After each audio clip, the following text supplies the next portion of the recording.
Chicos, como todos saben, ya hace poco se estrenó la serie Camp Coral, este spin-off de Bob Esponja, y aunque ya desde su premisa esta serie carece de coherencia, la verdad es que hay muchas otras cosas que tampoco tienen sentido. Disfrútenlo. Ya llegamos. Y esto es... Al Preli. Creo que algo muy lógico sobre los campamentos es el hecho de que tengan algún reglamento. Es bastante común que en este tipo de lugares se prohíban cosas como...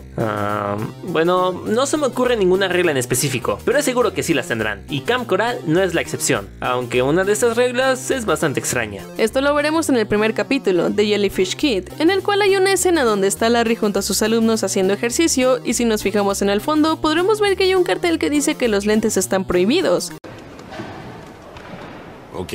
Sí, sabemos que esto podría ser simplemente un chiste visual, pero recordemos que este video es sobre cosas sin sentido y por algo está aquí. Ese algo es el hecho de que no nos cuadra que prohíban los lentes cuando vemos a diferentes personajes que los portan, como Róbalo Burbuja, Kevin y hasta la mismísima Arenita. No lo entiendo, I don't understand. Como sabemos, en el mundo de Bob Esponja predominan los peces, aunque de igual manera podemos ver otros tipos de animales marinos como Don Cangrejo y Calamardo. Incluso han agregado animales terrestres como Arenita, y para resolver el problema de que ella necesite aire para respirar, le pusieron un traje especial con el cual puede estar en fondo de bikini sin ningún problema. Damos toda esa explicación porque uno de los campistas que están a cargo de Larry nos llamó mucho la atención, básicamente porque no es ni un pez ni otro animal marino y tampoco tiene un traje especial como Arenita para poder estar en el fondo del mar sin problemas. Hablamos de este personaje y por sus características físicas podríamos deducir que se trata de una foca o algo parecido. El punto es que el simple hecho de que esté en el campamento y se desenvuelva con total normalidad como los demás no tiene ningún sentido que digamos. Para empezar, las focas son animales que viven principalmente en lugares árticos,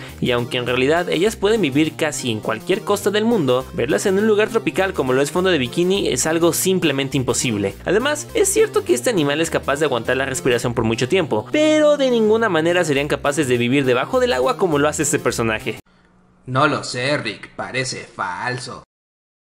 Ahora, hay algo que pasa en este mismo capítulo que más que ser algo sin sentido, es algo extraño. Lo que pasa aquí es que hay una escena en donde los campistas van a atrapar medusas por primera vez y están esperando a Patricio porque según él olvidó su red en el baño. Al regresar, Patricio dice que olvidó a qué había ido al baño y muestra que siempre llevó su red con él, por lo que Calamardo empieza a hacer unas muecas de enojo. Es justo en ese momento donde pasa lo raro, y es que si nos concentramos en el audio del fondo, nos percataremos de que suena el aullido de unos lobos. ¿Tu red? No, gracias, tengo una.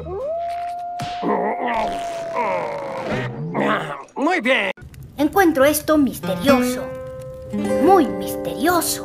Ahora hablaremos de algo que ya hemos usado como ejemplo antes para explicar por qué esta serie tiene un humor bastante extraño e inentendible. Hablamos de uno de los chistes de medusas más raros que hayamos visto en Bob Esponja. Esto ocurre en una parte donde Bob está tratando de atrapar a su primera medusa. Aquí podemos ver que logra hacerlo con éxito, pero en el momento en el que va a sacar al animal de su red, podemos ver que de la nada, esta se convierte en un balón de voleibol.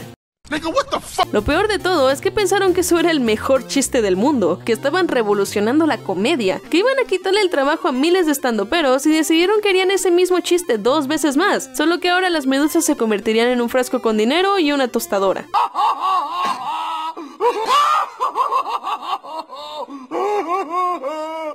¡Qué cómico! ¡Qué cómico! ¡Qué cómico! Pero agárrense que eso no es todo lo extraño que pasa aquí y que tiene que ver con las medusas. Resulta que al final del capítulo Bob no fue capaz de atrapar a ninguna medusa, por lo que Patricio y Arenita le preguntan qué es lo que hará cuando por fin lo logre, a lo que Bob responde que una vez que atrape a uno de esos animalitos, lo liberará. Sí, muy bonito, muy eco-friendly, pero ¿alguien me puede explicar por qué luego de esta plática comienzan a salir un buen de medusas del cuerpo de Bob?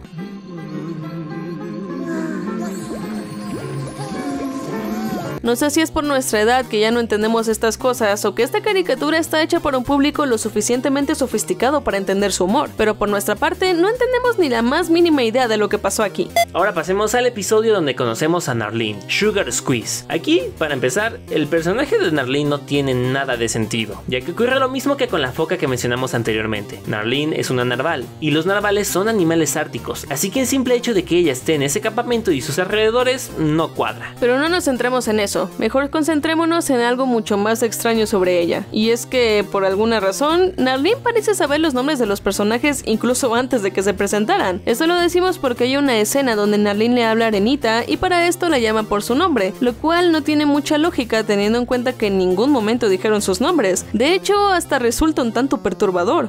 Ahora, para que entiendan de todo lo que hablaremos a continuación, les explicaremos brevemente de lo que trata este capítulo. Básicamente vemos cómo Narlene roba todos los dulces de los campistas para convertirlos en un refresco que les produce hiperactividad. Al estar todo el campamento descontrolado, Narlene, disfrazada, le dice a Don Cangrejo que tiene la solución a su problema y saca una máquina con la que les quita la hiperactividad a todos los niños. Fin. Sí, sabemos que la historia de este capítulo por sí sola carece de lógica, pero dentro de ella hay varias cositas que complican más las cosas. Para empezar, la máquina. En este caso, simplemente no entendemos cómo funciona, porque si imaginamos una máquina capaz de absorber la hiperactividad y guardarla en un frasco, pensaríamos en un mecanismo complejo, pero este no es el caso, ya que esta máquina no es más que una esfera en la que los niños corren, y ya, o sea, hacen lo mismo que ya estaban haciendo por todo el campamento. Siguiendo esa lógica, ¿no sería más fácil dejar que los niños se pusieran a correr por todo el campamento hasta que sacaran toda su hiperactividad?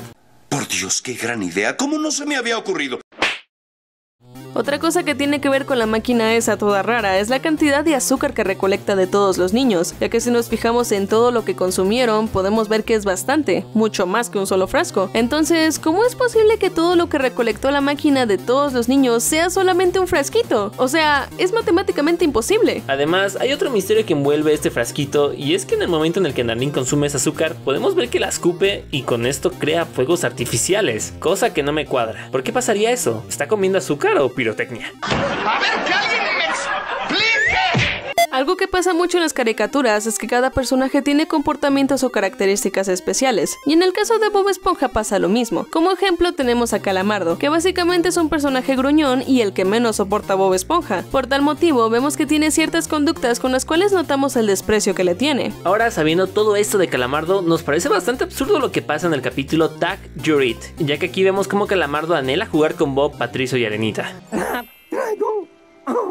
Bueno, debo confesar que yo siempre quise jugar a la traes con ustedes tres, pero nunca me invitaron. Vaya, este es el mejor momento que yo...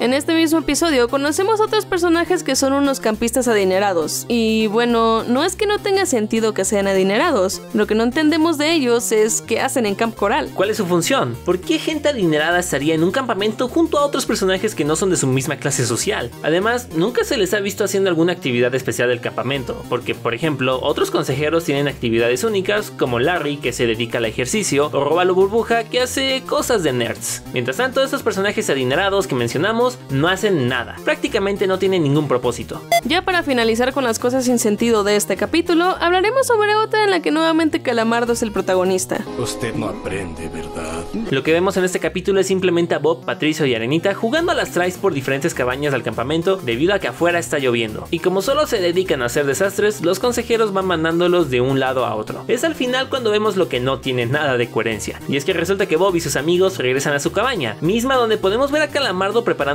para dormir como si hubiera pasado un largo y pesado día. Sin embargo, también es en ese momento que deja de llover y se nos muestra que sigue siendo de día. Entonces, ¿por qué Cacas Calamardo se estaba preparando para dormir como si ya fuera de noche? ¿Qué le pasa a ese estúpido? Ahora pasemos a uno de los capítulos más extraños de esta caricatura, Quest for Tire. En este vemos cómo los campistas se adentran en el bosque para cazar a una salvaje presa, el camión que abastece de comida al campamento. Y bueno, más allá de que vemos cómo un automóvil se comporta como un animal, tenemos un par de cosas que no nos cuadran mucho. La primera es que antes de que vayan a buscar el camión, los campistas se preparan con la que, según Arenita, es la mejor arma contra gastronetas, varillas para medir el aceite de los carros. Bro, what are you talking about, man? Para empezar, no entiendo la lógica detrás de esta afirmación, porque una varilla que sirve para medir el nivel de aceite en un carro sería la mejor arma para cazar una camioneta. Por otro lado, tenemos un suceso extraño que vemos en la escena donde los personajes consiguen sus armas. Y es que aquí pasa que Arenita saca del motor de un carro viejo 3 varillas. Eso es lo primero. ¿Cómo es que sacó 3 varillas de un solo motor? Y lo segundo, que más que ser una cosa sin sentido es algo medio perturbador, pero siguiendo la lógica de que los medios de transporte están vivos y se comportan como animales, ¿la camioneta de la que Arenita saca las varillas está muerta? Siguiendo con el mismo episodio, hay un chiste que se hace en una escena que desata una ola de incoherencias. El chiste en cuestión ocurre de la siguiente manera. Bob y sus amigos se encuentran a la camioneta y tratan de hacer que vaya a un lugar estratégico para acorralarla. Para esto usan carteles falsos para desviarla del camino, entre otros recursos de los cuales destacaremos el de Patricio, que es de disfrazarse como un policía humano. Al principio no le tomamos tanta importancia a esto porque pues es un chiste, pero si lo pensamos sí tiene algunas cosas que no cuadran. Primero que nada tenemos el hecho de que aquí se nos está planteando que los personajes ya conocen a los humanos, lo que nos indicaría que de alguna manera han ido a la superficie, pero esto contradice lo que pasa en el episodio de la serie original en donde salen a la superficie y se nota que no conocen nada de ese lugar. En segundo lugar tenemos el detalle de que el disfraz no solo es de un humano, es de un humano policía, lo que implicaría que Bob y sus amigos no solo conocen a las personas, sino que incluso conocen las ciudades, cosa que no se vio hasta la película de Un héroe fuera del agua. Encuentro esto misterioso. Muy misterioso.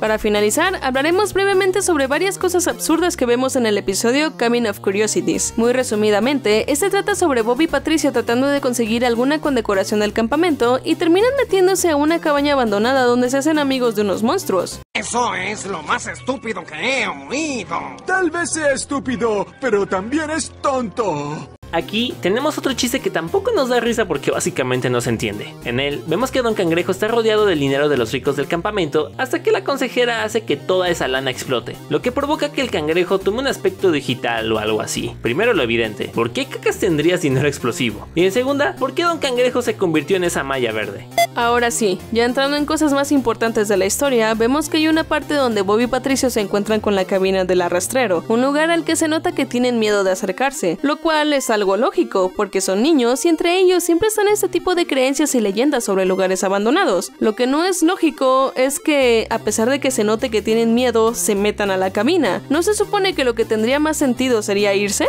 Anteriormente ya hablamos sobre lo absurdo que es que en el campamento hay una foca y un narval. Pero ¿saben qué? Creo que lo mejor sería dejar de ver lo evidente que es lo ilógico de este tipo de cosas, ya que después salen otras todavía peores, como esto. Aquí ni siquiera vamos a explicar por qué esto no tiene sentido. Creo que la imagen de un chango debajo del agua ya habla por sí sola. Por último, tenemos algo que sí nos confundió mucho y es la pregunta de ¿los monstruos son buenos o malos? No lo decimos por el hecho de que sean monstruos y que esto automáticamente los haga malos o algo así. Lo decimos porque el mismo capítulo se encargó de confundirnos por medio de su comportamiento. Especialmente tenemos una escena donde Bob, Patricio y estos monstruos están jugando sardinas, otro tipo de escondidas, y vemos esto. Perdonen, disculpen, está apretado.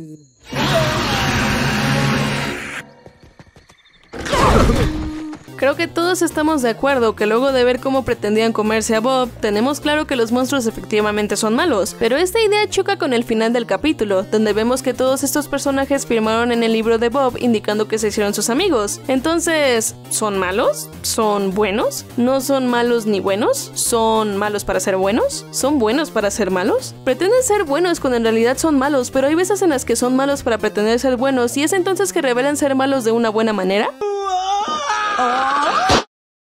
Y bueno, aquí vamos a cerrar el video del día de hoy. Acá abajito en los comentarios díganos qué les pareció y si están de acuerdo con todo lo que dijimos. Y también acá abajo coméntenos sugerencias de qué otra serie les gustaría que habláramos sus cosas que no tienen sentido. Si quieren más contenido de esta serie, aquí en la cara de feo les dejamos nuestro video respondiendo a la pregunta de si el creador estaba de acuerdo con Camp Coral. Y aquí en la cara de Eli les dejamos nuestro video dando nuestra opinión sobre los primeros episodios de Camp Coral. Chicos, muchísimas gracias si se quedaron a ver este video hasta el final y recuerden que los queremos mucho.